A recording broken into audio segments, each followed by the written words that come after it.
how has your experience been as a man of culture and colour in the police force? What a good question, man. Welcome to the Community Heroes podcast. I'm Micah and I'm here today with our guest. Could you tell us a bit about yourself and your name? Yeah, my name's Insikan Etuk. I've been working with the police service for 22 years, and I'm very passionate about youth work. And for me, that's where most of my time in policing has been about youth work and community. Lovely. So, what does community mean to you? Community means everything to me. It means about taking time to help others, take people through journeys in their lives, and go through the highs and lows and supporting each other. That for me is the essence of community. It's not just a take, it's a give and take situation. So, who would you say is your community hero, and could you tell us a bit about them? Gosh, I've got my friend Sydney McGee. I'm going to have to say, a big shout out.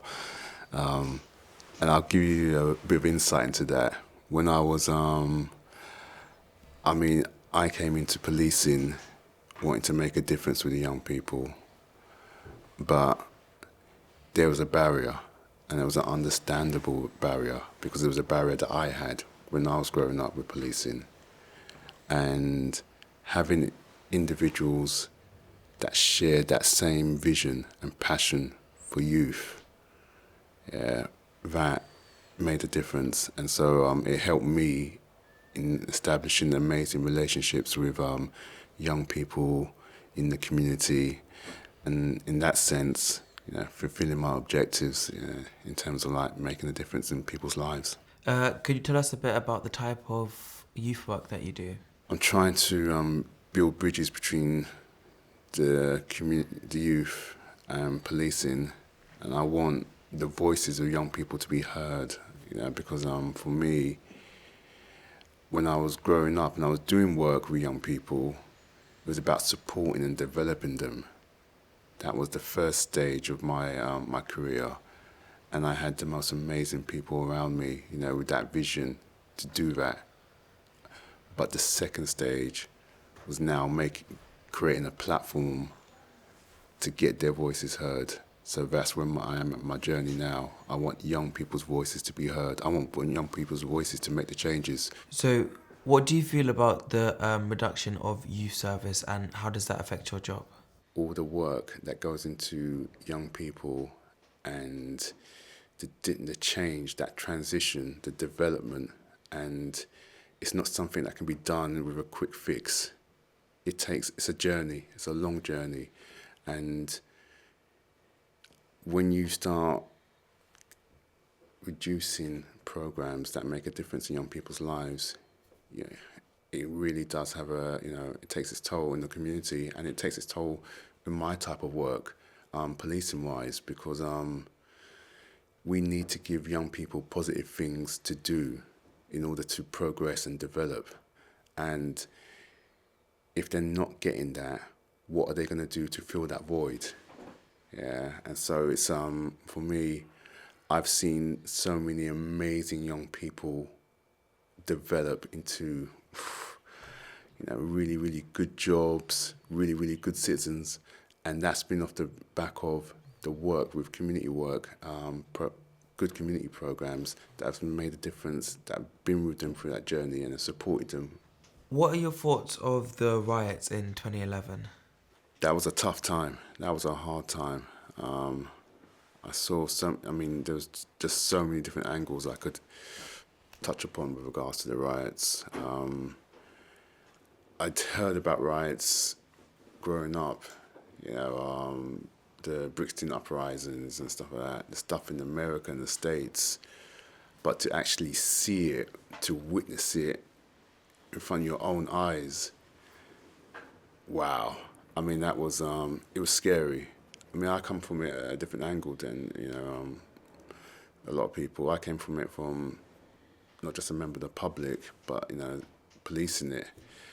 And, it was intense. It was absolutely intense. It was, it shook every aspect of community that I've, I mean, when I mean by community, I'm not just talking about members of the public. I'm just talking about all the different institutions that are responsible for the community as well, and it was a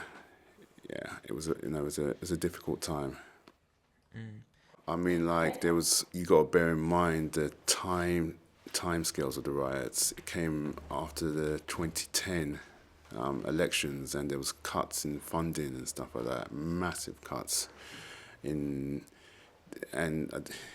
maybe, I don't know if you remember this, but we were in an age of austerity as a result, and we didn't quite fathom at the time how impactful that austerity was going to cut and impact us. And we saw so many services losing funding.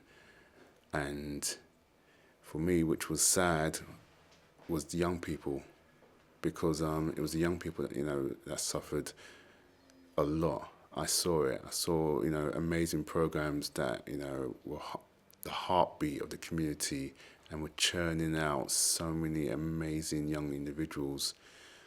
All of a sudden, those kind of programs started disappearing. And how do you support young people if you don't have programs to make a difference in their lives? Just to touch on your policing, how has your experience been as a man of culture and colour in the police force? What a good question, man. As a man of colour, my experience, I mean, it was hard. When you wear the uniform, the police uniform, you're not wearing your own journey alone. You're wearing the police's journey. And so I'm carrying it, and I'm having to deal with the issues that have been in policing. When I go and deal with a situation, they won't see me first. They won't know who I am first, unless I know the individuals that I'm dealing with. They'll just see the uniform first. And so it was just really, really important that for me, I did my bit in terms of like making the difference and establishing a name for myself, so that people can understand the values that I subscribe to and what I believe in, and I can put that kind of effort into making a difference in people's lives. And so for me, I did have a lot of difficulties dealing with situations at first, because I couldn't quite understand that.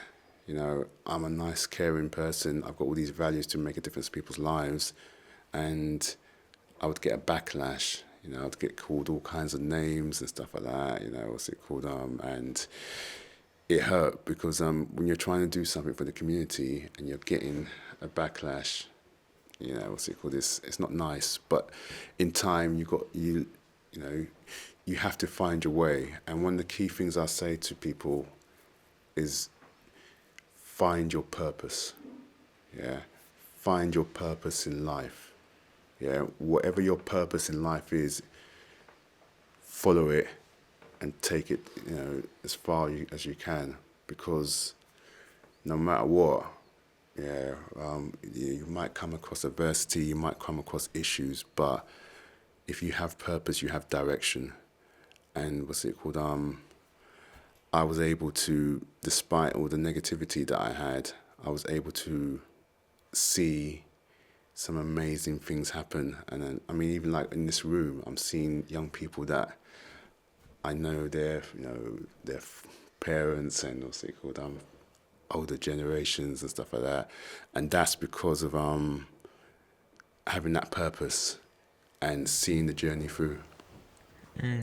And just to finish off, to link back to one of the questions I asked you earlier, could you possibly maybe list out or just say some of the community heroes which they could have either had a big impact on your life, or you've seen they've had a big impact on the communities around you?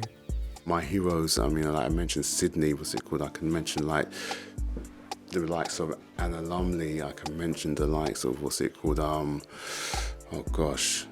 Doreen Sinclair McCullen, Trevor Swaby, what's it called?